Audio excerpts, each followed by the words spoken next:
I sold his PlayStation for about $2. I put his in air quotes because we don't agree on whose PlayStation it was.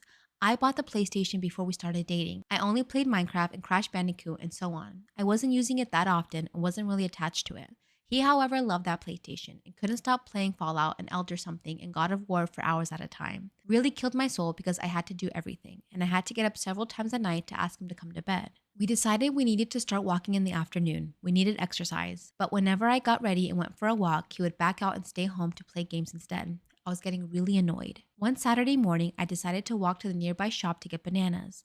I invited him to come and he said no again, so I left. When I got home, he was annoyed that I didn't get him chips. This just set me off and I lost it. We had a huge fight. I complained that he doesn't work, pay for anything, or do chores, and then he reminded me that I owed him $2 for when I was short buying groceries for the house. It ended with him leaving to his mom after breaking up with me for being too naggy. He lived with me at the time. I was actually happy. In the week that he was gone, the work around the house was in half. The water and electricity bill was so much less, and I even had time to chill and do fun things. After a week, he wanted to talk and he told me he was giving me a chance to apologize if I wanted him to come back. I said no. I thought about it and decided we are better separated. He wasn't happy and said he wanted his $2 back, which I sent through post, lol.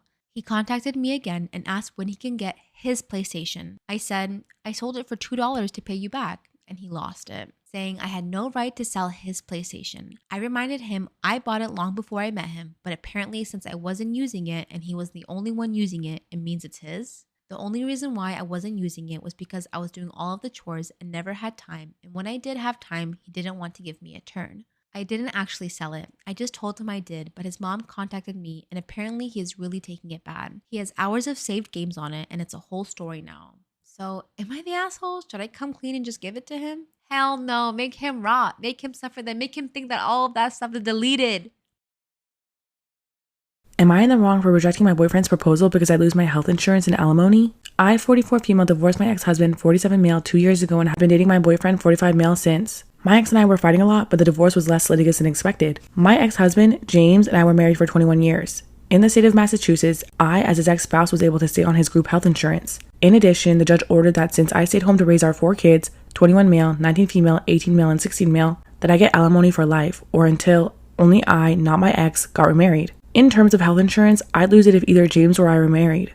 However, James has been very open about the fact that he hates the idea of marriage or marrying again even more than he hates me still being covered under his health insurance policy. His exact words were, well, luckily for you, it's not emotionally or financially cost effective for me to marry just to get you off my health insurance. For the entire length of our marriage, part of the reason I didn't work is because my ex is a doctor, and after doing calculations, we realized I'd never make enough to even get close to covering the childcare costs for 4 kids. I checked and saw that if I had continued my administrative job, I'd be making $17 an hour today. I have no chance of making that even now. My boyfriend and I are very much in love. In many ways, I wish I'd met him first. He's empathetic, and unlike my ex, he values work-life balance instead of running between a private practice and a psych ward at a county hospital to work 24/7. However, my boyfriend and I don't live together, and besides small presents for each other, we pay for ourselves. Things were good, but my boyfriend changed after I had my pregnancy scare. He said that if I get pregnant again, he wants to be living under one roof, and not like 2 divorced parents. So he proposed. I was upset, but I had to turn it down because, love aside, this was my health insurance and the only source of income on the line. I didn't understand why my boyfriend was so upset and didn't understand.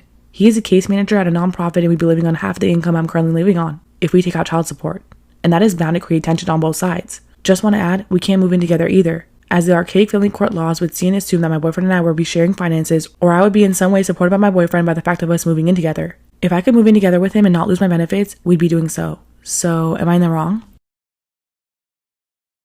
My husband wants me to quit my job because of a customer. I, female 41, have been married to my husband, male 36, for about 2 years, together for 5, and we have 2 children, 2 and 3. I run a cafe with my sister, and it's located in a very popular neighborhood with lots of office workers. There's also some type of day center. I'm not sure if it's the right terminology, but this day center is for people with different kinds of disabilities. They do simpler types of work. There's a boy, or maybe he's around 25 to 30 male, with Down syndrome that works there. Every morning, his taxi drops him off at 7:30, and he comes to our cafe and takes breakfast and coffee and sits at the same table facing my workstation. He doesn't say much, just smiles and asks how I'm doing and what my plans are. He refuses when my sister or one of the girls helps him. It must be me. If I'm busy, he waits until I'm available. Then he starts his day at 8. We close at 4 p.m., and at 3:30, he comes in and sits at the same table until his taxi comes around 4, and I usually give him a soda or a smoothie on the house. Apparently, when I'm not working, he gets very confused, stays for a while without understanding that I'm not there, and then leaves without eating. My sister and her wife were invited to dinner with me and my husband. I was homesick the week before, so she was laughing and telling us about the boy and how he refused to be served by anyone else and just waited outside for me. My husband was very confused, so my sister explained everything about this customer. My husband was silent for the rest of the dinner. When they went home, he asked me why I never told him about this customer and that he thought that this guy was being disrespectful. Asked if he knew that I was married. I was confused as to why he would say something like that.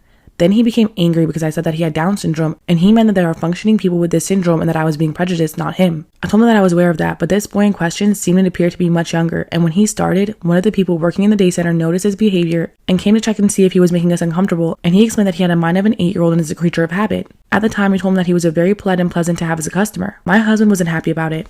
Next week, my husband showed up at 7:30 and took the exact table that the boy usually takes. When he came in, he was very flustered and didn't know what to do, so he just stood near my workstation with his sandwich and his coffee in hand. I asked him if he wanted me to help him find another table, but my husband was very angry and told the boy to respect me because I'm a married woman and not to come and stare at me again. The boy apologized and he just left and waited outside all confused. I was heartbroken and begged my husband to go and apologize and to leave the table because the boy is a creature of habit and doesn't really like changes. He said that he didn't care because obviously he's in love with me. My sister told my husband about how I got a Valentine's card last year. When I got home, my husband said that he makes good money and we don't need my income. He had contacted my sister to get her to take over my share of the cafe because I didn't need to work. He said he was most disappointed because I never told him about my customer or the card he'd given me, so I must have thought it was out of line. But it wasn't like that at all. It's just that I get hundreds of customers every day and I don't have to tell my husband about all of them. He said that it wasn't the same as someone who's in love with me, being in my cafe every day and sometimes when I'm alone. So, what should I do? When I was a kid, my family's church really pushed motherhood, as many do. They were like, oh, you gotta be a mother. Being a mother's the best. Being a mother's really the only reason you're here and the only way you're gonna be happy. And if you don't wanna be a mother, that makes you selfish. And being selfish makes you a bad person. They would just pound that message into us as kids.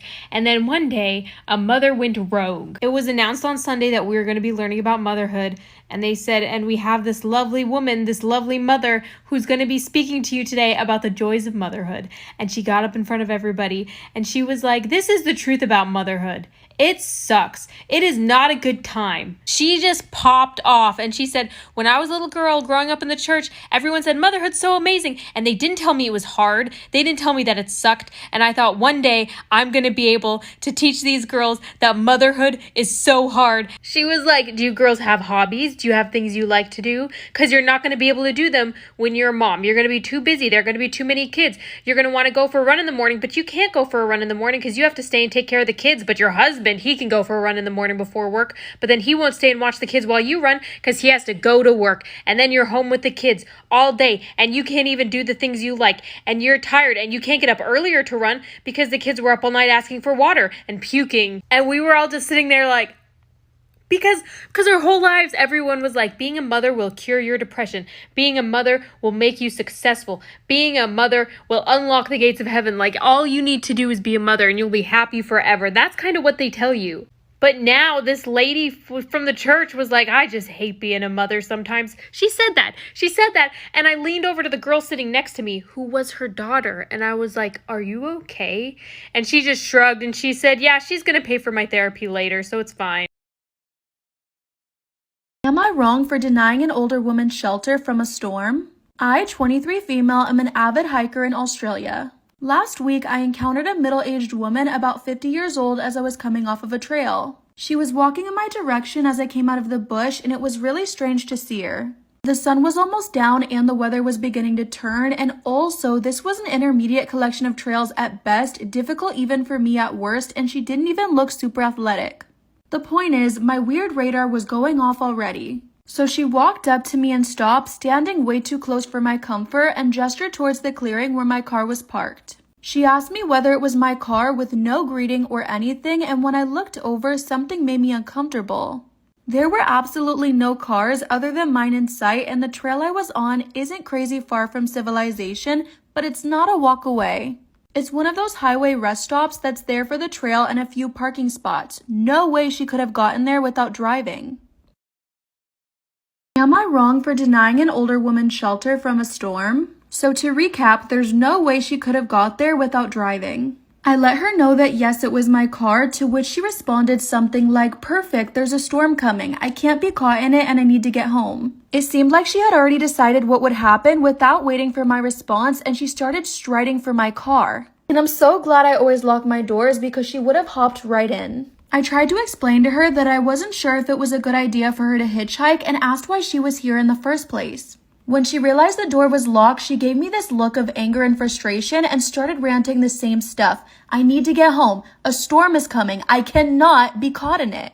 I was confused and a little scared as this woman was now a barrier between me and my vehicle. I told her something like I'm sorry, but I don't feel comfortable with having a stranger in my car. She stared me down for a few seconds and just like that, the anger drops from her face and she's silent. I asked if she needed me to call somebody, but she stared at me, walked towards me, and walked away.